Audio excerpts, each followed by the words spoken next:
আমায় একদিন বলল, বড় ভাই, এই জুনায়েদ আল হাবিব কুমিল্লার সন্তান। কুমিল্লার সন্তান হওয়ার পরেও আমিও তো কুমিল্লার, কিন্তু একদিনও সরাসরি এই হুজুরের বয়ান শুনতে পারলাম না। একটু ম্যানেজ করে দেন। আপনি চিন্তা করলে আর চেষ্টা করলে পেয়ে যাবেন। বড় ভাই বলল, এই ভাই তো আমি যেই মাদ্রাসায় পড়াশোনা করি ওই মাদ্রাসায় সে পড়াশোনা করেছে। আমি যদি টেলিফোন করে বলি তাহলে আনসিজন টাইমে হলেও আসার জন্য চেষ্টা করবে। এবার ওই বড় ভাই ছোট ভাইকে বলে, মাহফিল করার জন্য তো টাকা পয়সা লাগবে, টাকা পয়সা ছাড়া তো হবে না, জোগাড় করা শুরু করে দাও। আমিও টাকা পয়সা জোগাড় করব, অক্টোবর মাসের মধ্যে একটা মাহফিলের ডেট করব। আমি তোমাকে জুনায়েদ আল হাবিবকে আইনা তুমি সামনে বৈশা বয়ান শুনতে পারবা।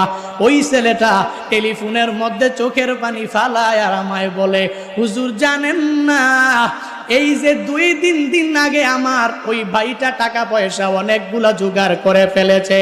আজকে থেকে 2-3 দিন আগে স্কুলে যাওয়ার জন্য যখন রওনা করলো, বিশাল তুফান চলে আসলো, ঝড়ের মধ্যে বৃষ্টিতে ভিজিয়া ভিজিয়া ভিজিয়া স্কুলে চলে গেল। এই বৃষ্টিতে ভিজার কারণে পরের দিন তার বিশাল তাপমাত্রায় জ্বর এসে গেল। আল্লাহর কি কুদরতের কারিশমা! আমার ভাই জুনায়েদ আল হাবিবকে আনার জন্য টাকা পয়সাও জোগাড় করে ফেলেছে। হুজুর আজকে বিকালেই আমার ওই ছোট ভাইটা দুনিয়ার বাড়ি ছেড়ে অন্ধকার কবরে চলে গিয়েছে। কপাল বড় খারাপ, আপনার বয়ানও লাইভে সরাসরি কোশ্চিন কালেও শুনতে পারলো না।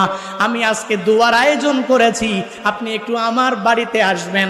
আমি মনে করি মাকবারার সামনে দাঁড়ায়া আপনি যদি আমার ভাইয়ের জন্য দোয়া করেন, আমার ভাইয়ের আত্মাটা মনে হয় একটু শান্তি পাবে। এভাবে যখন বারংবার আমায় বলল, আমি বললাম আজকে না, 2 দিন পরে বড়ুরার ওই প্রোগ্রামে আমি যাব, আর তুমি আমার জলম থেকে রিসিভ কইরা নিয়ে যাবা। আমি তার মাকবারার সামনে গিয়া জিয়ারত করে তার জন্য দোয়া করে দিব। বলল, ভাই অসুবিধা নাই, 2 দিন পরেই আমি আপনাকে টেলিফোন করব।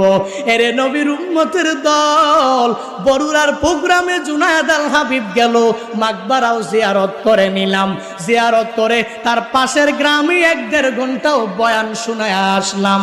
কিন্তু কপাল বড় খারাপ, ওই বয়ানের মধ্যে বড় ভাইটা স্টেজের মধ্যে বসে বসে বয়ান শুনলো, সামনে মিডিয়ারাও হাজির, সামনে শ্রোতারাও বসে বসে বয়ান শুনলো। কিন্তু আল্লাহর কুদরতের